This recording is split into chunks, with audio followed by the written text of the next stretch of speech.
This is Radio TV Phono Nut, and what we have here is a model AE5A talking book machine from, I believe, 1969.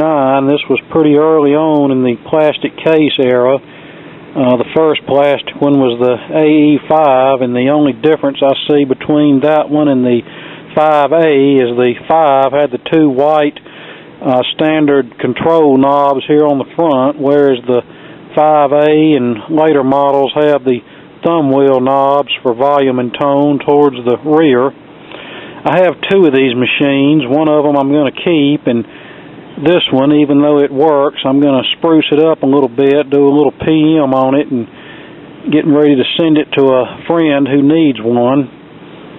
So let's open it up and see what we got. You know, this one, as you can tell, the motor board is mounted on springs, and to get it apart, you remove 4 screws, and you'll need to tie the tone arm down to keep it from moving around while you're servicing it. And to get the platter off, you just remove this clip and lift it off. If the platter's stubborn, just tap on the spindle with a mallet or whatever, and that'll usually break it free. Here's the inside, nice 4-pole motor. There's the amplifier and the power transformer, not much to it, but as far as the solid state talking book machines go, these are probably the better ones. This one and the AE6 and the A70 and A71 were probably the best ones as far as solid state, but my favorites are still the old wooden case tube type models from the 60s. The A72 through A80 that's in the smaller plastic case. The ones that look like this is an A73, but they pretty much all look alike except for the case color. And this one's a parts unit. It's pretty crusty. I just keep it for parts. But I'm not too crazy about these models. Yeah, they get the job done, but they just don't have the sound quality, and the build quality is certainly not there that the older machines had. And one thing I don't understand is why they use this crappy foam rubber pad on the turntable platter. They started using those in the late 60s and continued through 1980 whenever the last talking book machine in this style was made. Those mats were disintegrating back in the 1980s when those machines were fairly new, so I don't know why they couldn't have come up with something better that was longer lasting. Those mats they disintegrate, little pieces stick to your record, and it's a pain in the butt getting them off the platter to replace them with something else, so that's one fallback they had. Alright, let's get back to the business at hand and get this one over here spruced up so I can get it on the road to my friend. First thing I want to do is pop this E-clip off that holds the idler wheel in place, and then there will be several washers under that. I want to remove those, of course, taking note of how many washers go on top and how many washers go under the wheel. That determines the wheel height, so it will index at the correct place on the motor capstan. Okay, this particular wheel has 5 washers under it and only 1 washer above it. So I'm making a note of that just in case my memory fails me. Alright, now we'll need to take this off, and the way we do that is hold this spring and this little washer down and very carefully pry the E-clip off, and don't let the spring and the washer fly off, and don't lose the clip. So I'm going to need both hands for this, so hang on a second. Okay, and then we unclip our spring from right here, and then this whole assembly here should just lift off. There we go. Now, by the way, you can use this same procedure to repair your standard 4-speed General Industries mechanism that's in your classroom or kiddie phonograph. It's basically the same principle, except this one has different speeds. This one plays at 8, 16, and 33, whereas your normal mechanism will generally do 16, 33, 45, and 78. Some are 33 and 45 only. some are 33, 45, and 78, but the general servicing procedure is the same. Now we'll need to take our small screwdriver and pop this E-clip off and separate these two pieces, this piece and this piece. Sometimes there will be a washer either directly below the E-clip and or under this piece here. If that's present, be careful not to lose it. And then we'll need to clean all that up, and you'll notice here this is our old lubricant that's on our slider, and you notice it's all hard and flaky. That all needs to be cleaned off and re-lubricated with white lithium grease. But first, let's go procure a lot of Q-tips and some paper towels. Okay, I grabbed some paper towels and Q-tips, and now I'll go over the chemicals that I use. This is our rubber renew that I use to clean the surface of the idler wheel. Now, it's best to use this in a well-ventilated area. This stuff is very poisonous, and it stinks to high heaven, so it's best to, like I said, use this in a well-ventilated area. And outside is about as well-ventilated as it gets. This is our white lithium grease, otherwise known as our non-vaginal phonograph lubricant. We use this when I take this spindle out and clean that. I'll use white lithium grease to lubricate that portion, and I'll also use it on all of these sliding surfaces having to do with the drive mechanism. This is our zoom spout. Well, it's not under that brand, but you find it by that brand. We use this to lubricate the motor, and to lubricate the motor you want to use a non-detergent turbine oil or oil made for electric motors. You don't want to use the red 3-in-1 stuff with detergent in it. That'll gum your motor up over time. You want to use a lightweight non-detergent turbine oil or electric motor oil. Now, this is our control cleaner. Right now we're using that since I'm out of 90% rubbing alcohol, we're going to use this and what's left of our Windex to clean up things, as in all of the crud and dirt off of the drive mechanism, and I'll use the Windex to clean the inner rim of the turntable platter. And when I put the motor all back together, I'll use Windex to clean the motor shaft once it's lubricated and back together and running, to remove any dirt and oil deposits that might have gotten on the motor shaft. You don't want to let any oil get on the idler wheel surface, the motor shaft, or the inner rim of the turntable platter. Just the slightest amount will cause problems. But the thing is, when you're overhauling one of these machines, it's probably going to happen. If it does, don't panic. Just clean the oil off with alcohol or Windex, or I've even used rubber renew to do it before. It's no big deal. But if any oil deposits are on any of the drive surfaces, it's not going to run right. You'll have wow and flutter and speed problems and no torque, and well, you just don't want that. All right, we're now cleaning the inner rim of the turntable platter with a rag soaked in Windex, or a paper towel in this case. And you can see what came off. That's old rubber and dirt and gunk and undesirable stuff.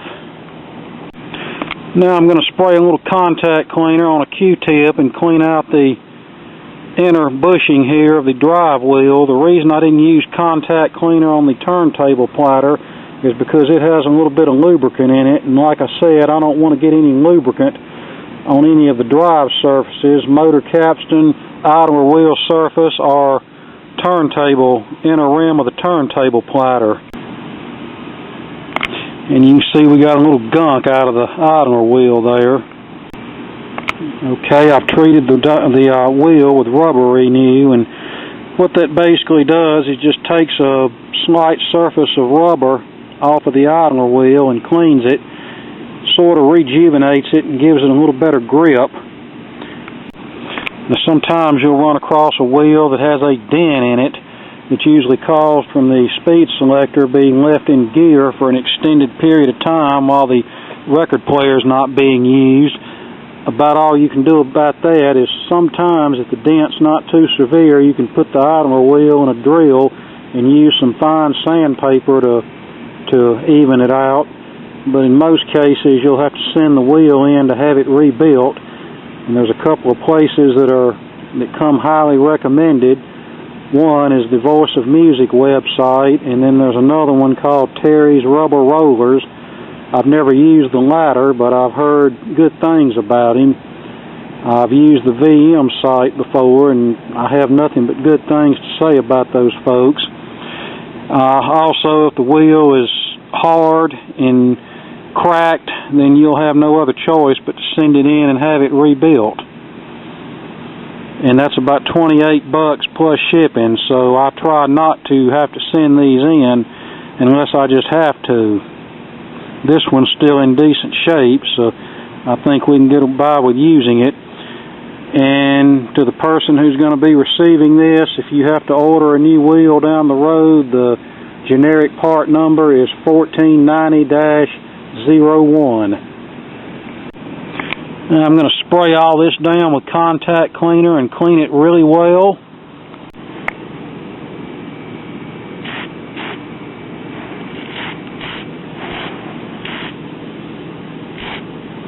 We'll just wipe all that up with a paper towel as we're flipping the lever back and forth. We want to clean all of this, including this post that this rides up and down on. We want to make sure everything's clean and get rid of all of the old lubricant. And as you can see, we have junk coming off on the paper towel.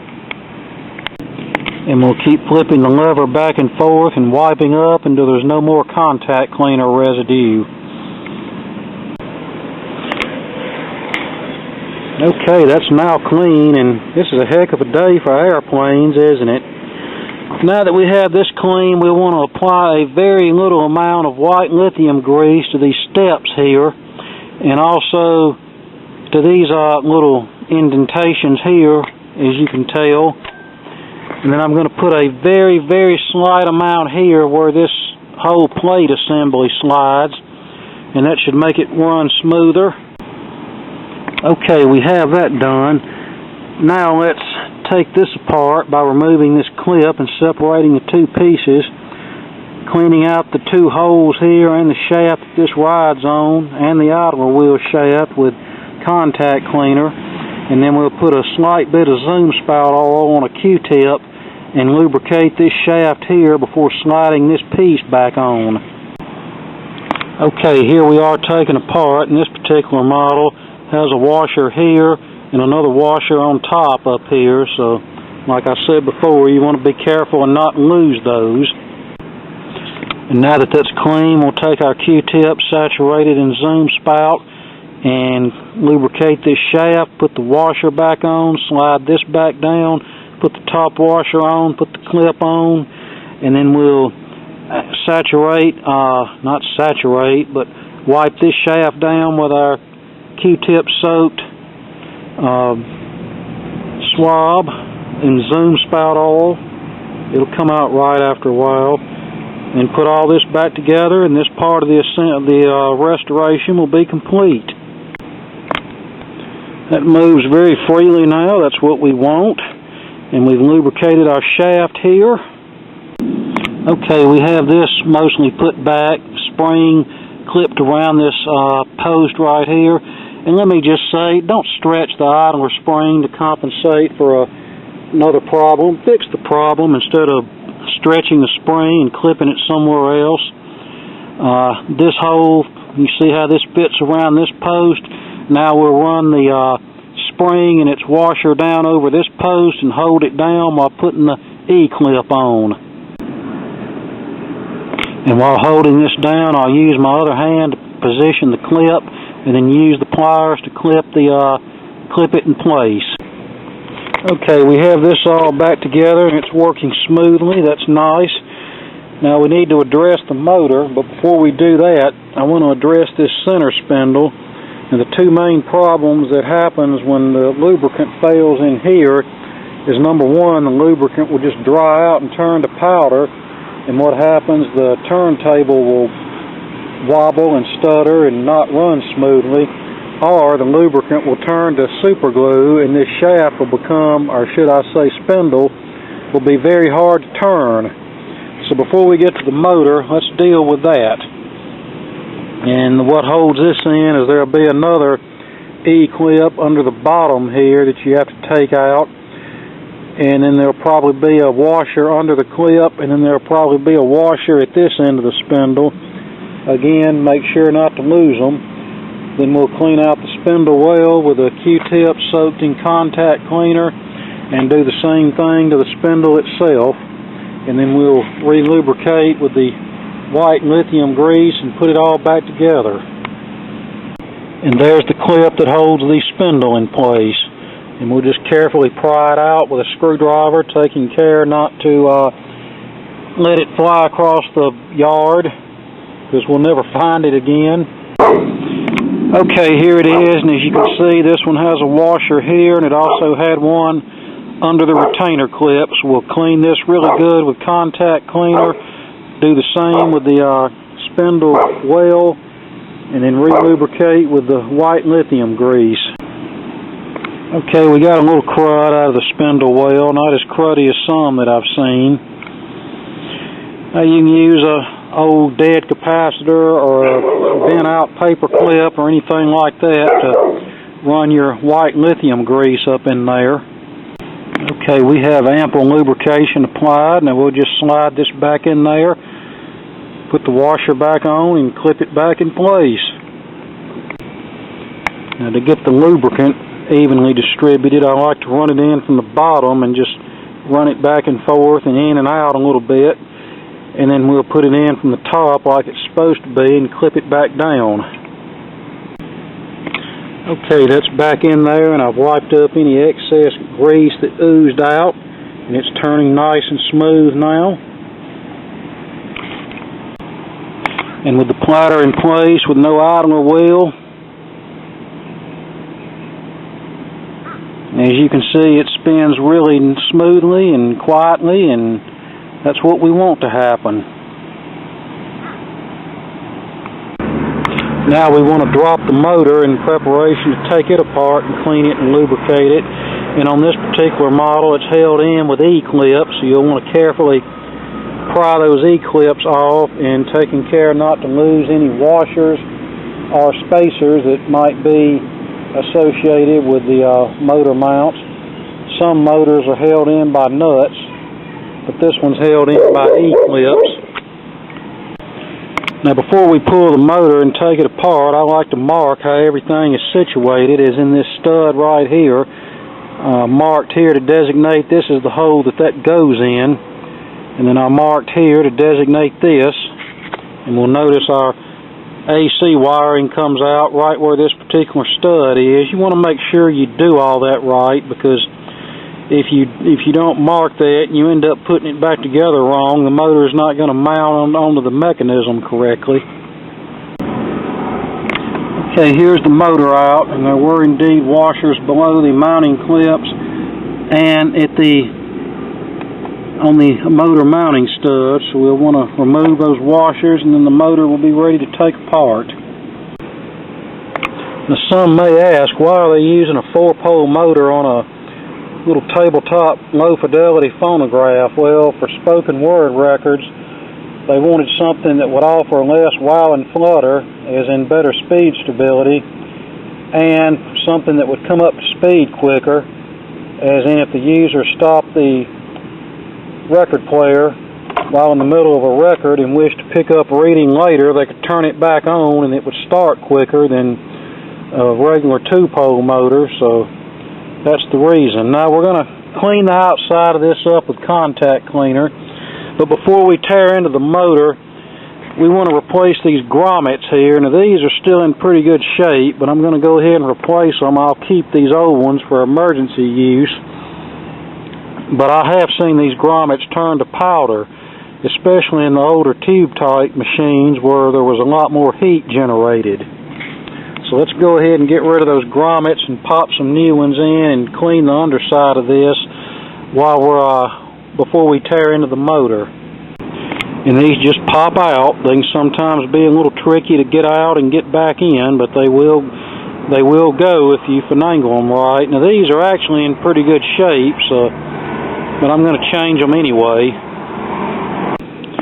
Here are the 3 rubber grommets. I get these from Antique Electronics Supply, and these will work on both General Industries and Alliance drive mechanisms. They come 9 grommets to a pack, so enough to do 3 turntables. I think they're about $6 or $7 for a package of 9, and that's really cheaper than anywhere else I've found them, and these work just fine. Okay, all 3 grommets are in place. Now we want to get the motor apart. And to get this motor apart, you need a 5/16 nut driver and a flathead screwdriver. And be aware you'll have some little lock washers under the nuts here. Be careful not to lose those, and be careful around this shaft, because especially this top rung for the 8 RPM, that's very easily bent.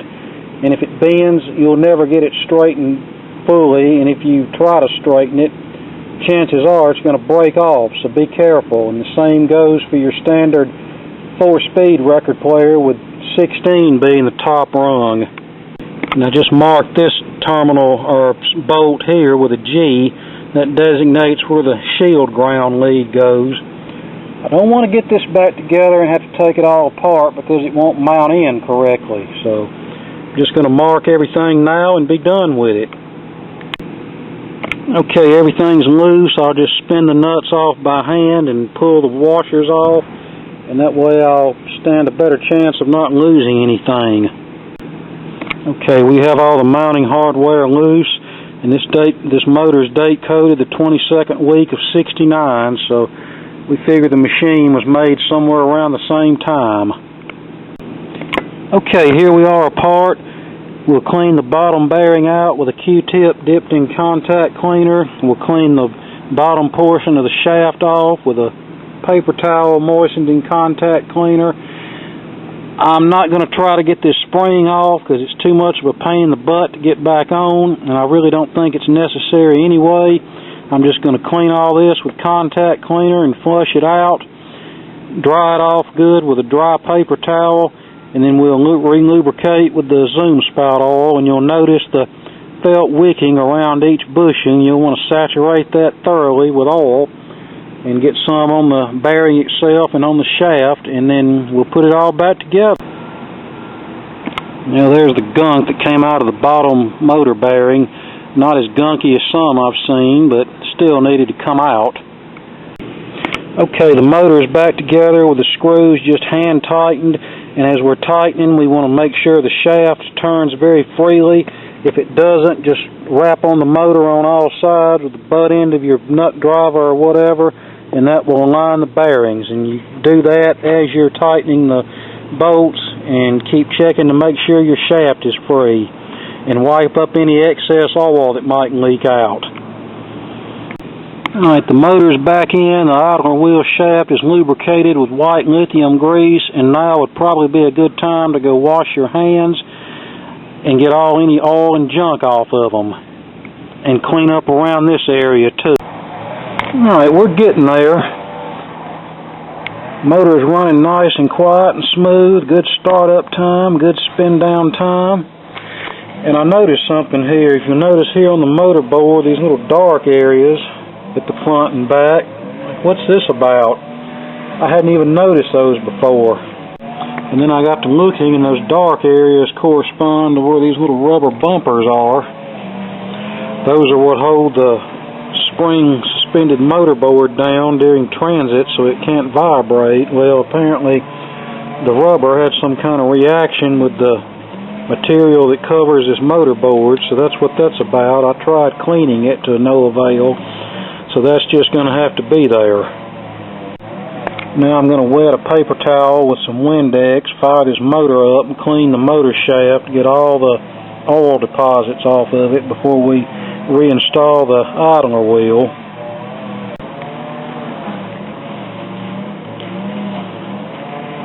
And we're getting a little bit of crud off of there that we didn't get a while ago, and I'm getting way down in here. I want to get everything nice and clean. And let's tear some paper towel off and get it wrapped around the motor capstan, why don't we? But you get the idea on how this is done. And then, of course, you'll want to let that Windex dissolve before you put everything back together again. Alright, idler wheel's back on, except for the clip and the washers. It has plenty of good spin and it's quiet, so that's what we want. Okay, wheel's back on. Now it's time to reinstall the plier and see if it runs. Okay, 8. That has massive amounts of torque. That's what we want. 16. 33. Excellent.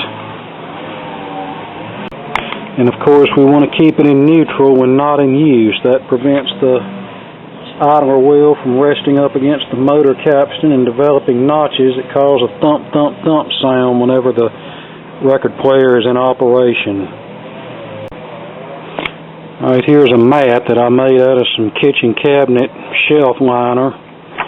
Here's an 8 RPM flexi disc. Let's see what happens.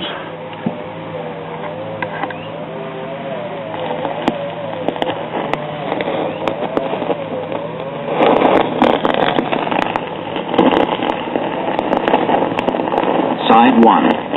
Talking Book Topics, November-December 1976. Volume 42, Number 6. Talking Book Topics is designed to inform readers of developments and activities in library services for the blind and physically handicapped. It is published bi-monthly as part of the Library of Congress program directed by the Division for the Blind and Physically Handicapped. Record's pretty scratchy. Let's see if the other side of this needle's any good. In 1971, because I was told quite frankly in 1972 and 73, and volunteer groups throughout the nation. It's just a severely scratched up record. The Music Division duplicates and so answers inquiries, provides... Alright, let me go get a 16 RPM record and see how that does.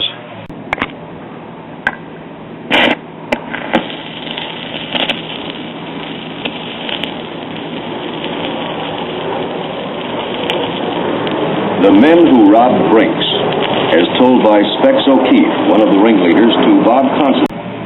Okay, let's try that one more time.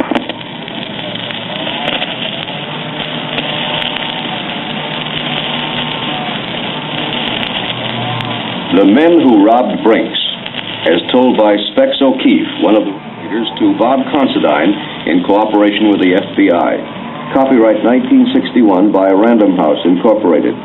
Recorded in 10 records for the Library of Congress in the studios of the American Printing House for the Blind, 1961. Intended solely for the use of the blind, with the kind permission of the publishers, Random House Incorporated.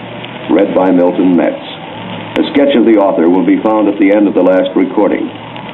This is the inside story of one of the most famous holdups in the history of...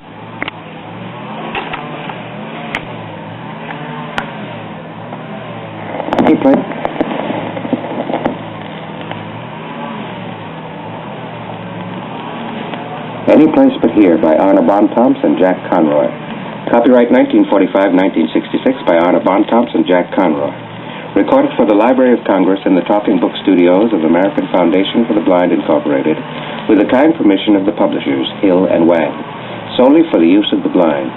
Read by Lloyd G. Richards. Listeners are requested to keep these talking book discs clean and in order. Preface by Arna Bontemps. Battered, squeaky old machines that seem to exist. Well, it's not pretty, but this newsrooms. But this kitchen cabinet liner is working really good at keeping this flexible disc from slipping. Which is very right and proper. Reporters are reporters, and so if if I hold it really tight, it'll stop. But it's got pretty good grip to it. Contributing editors, associate editors, and all the rest of the fancy-titled key peckers that infest like the I ranks said before, I don't know why they didn't use something like that Personally, instead I of always crappy prefer to be foam called rubber reporter, and a good one, I hope. dry rod-o-matic pad that they the use. reporter is, the fancier the title he needs to cajole his editor. Okay, just for good measure, I decided to change all the electrolytic capacitors. That ought to make some people happy. These are the two filters and the power supply. This little board here is the amplifier chassis. There were 4 capacitors on it. As you can see, not a whole lot to it. Quite a change from the nice, spacious tube chassis that was used about a year or so earlier. This one has a lot of Japanese components in it, as does the last generation tube chassis. Well, I'm not going to say a lot in the tube chassis, but they were starting to creep in. There are the electrolytic capacitors. 3 of the 5 check pretty good. One of the 500s checks over 700, and the 10 checks about 23, so they're a good bit out, but they're replaced now with fresh new parts. Now let's put it back together and hope everything's right. He departed to his own house. Alright, there we go. After those days, his wife Elizabeth conceived and hid herself 5 months, saying, "Thus hath the days wherein he looked on me to take away my reproach among men." And in the 6th... So all we got to do now is find a box, wrap it up, and send this thing on its merry way.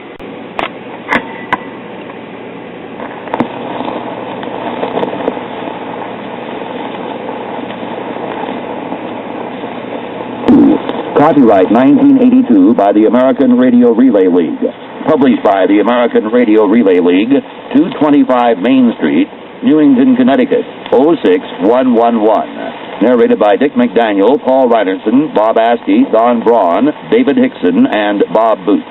This magazine contains 164 pages on 12 sides and was originally produced for the National Library Service for the Blind and Physically Handicapped, Library of Congress. You will not be contacted by the producer of this magazine to verify cancellation or change. To cancel your subscription, or if you change your address, please notify your cooperating network library. Allow 6 to 8 weeks for address change.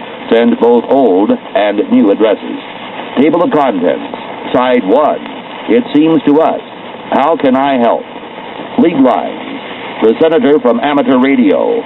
Next month in QST. Explorer 220 with his state-of-the-art transverter by Richard Stroud.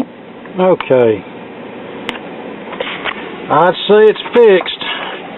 There's a couple of things I want to mention. Of course, I'm sure the recipient of this already knows about them, but I'm going to bring them up just in case he's forgot.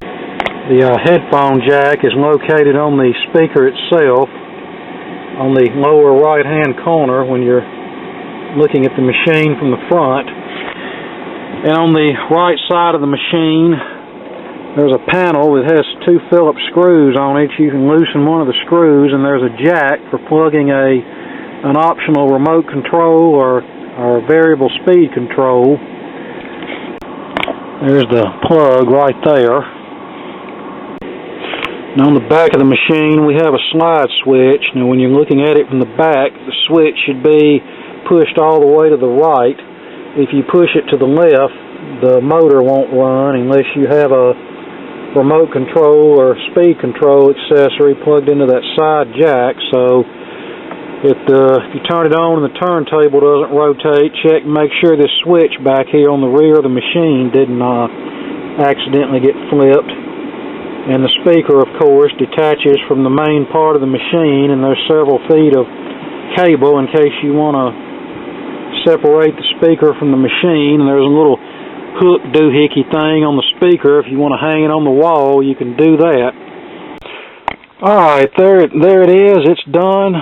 I'll find a suitable box and get this packed up, and as soon as I can get to the post office with it, it'll be on its way.